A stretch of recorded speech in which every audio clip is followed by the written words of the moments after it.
Hey everybody, it's Barron Shannon from alphatrends.net. Today is Friday the 25th of October 2019, and the S&P 500 has closed higher than this than today one other time. Year to date, we're up more than 20% in the S&P 500, and people who keep looking for the top of this market are just not listening to the message of what this market is telling us.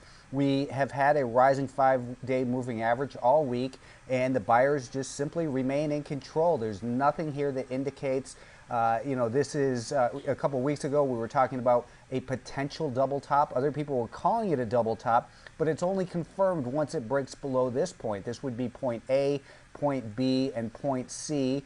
The completion of a double top occurs when a trend line breaks and then we break below that point B. That never happened. The buyers remain in control, and it just is, a strong market. Shorts are getting crushed. The NASDAQ did finish at a new all-time high here, up close to 27% year to date. You just can't argue with those facts that buyers are in control. Now what we'll be looking for is for this area of what was resistance earlier this week to now become the next potential level of support as it pulls back, if it pulls back next week. Russell 2000 still above that rising 5-day moving average. The daily chart is a complete mess. It's been a giant waste of time from an investment standpoint, but we've had a lot of movement above and below that 5-day moving average where we see nice trending activity. Currently, you don't fight it with it's above that rising 5-day moving average in the Russell 2000. Semiconductors, I think, really caught a lot of people off guard this week with that reversal that they saw on Wednesday and then Thursday back up through it. So often what we see is from failed moves come fast moves. We saw a failed breakdown. It came right to the rising 20-day moving average, and now here the semiconductors are once again at all-time highs. And as we know, the semiconductors typically lead the NASDAQ. What we'll be looking for in here is for this 125-ish area to be the new level of potential support. It's interesting, a couple weeks ago, I did that Real Vision,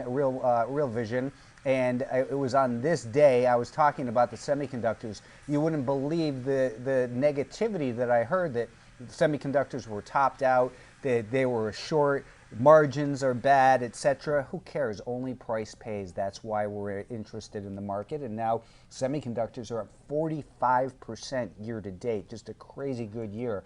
Biotechs are even up 10% year to date. It's been a giant mess, but as we saw the failed breakdown here. We broke below support, and from failed moves came this fast move higher.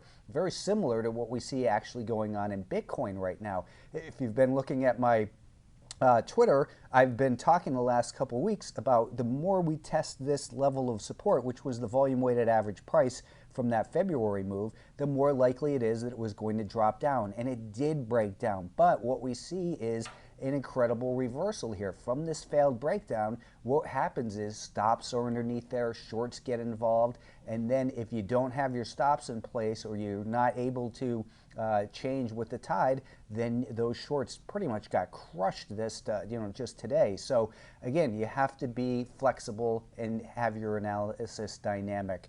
Financials are close to a new high for the year. That, of course, isn't all-time high, but still very impressive that the financials are also continuing higher, and even energy names are showing some signs of life, still in a longer-term decline. But it's another thing that people have been talking about is that gold would no longer be able to rally because of this head and shoulders pattern. We debunked that over here, and now it's back up. And in my mind, gold isn't a problem as long as it's above the volume weighted average price from this June low, and that would mean 137.5, 138. So if you trade gold, don't listen to the bearish commentary out there.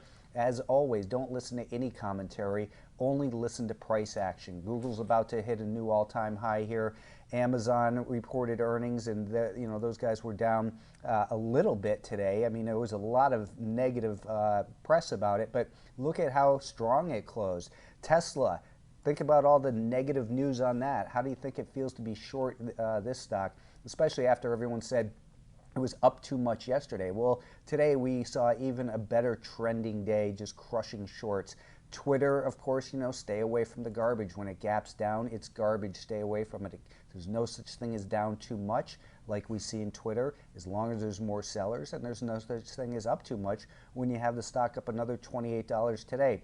That'll do it. I'm going to put out a link to the Trade Ideas seminar tomorrow that will be held tomorrow. I speak at 3 p.m.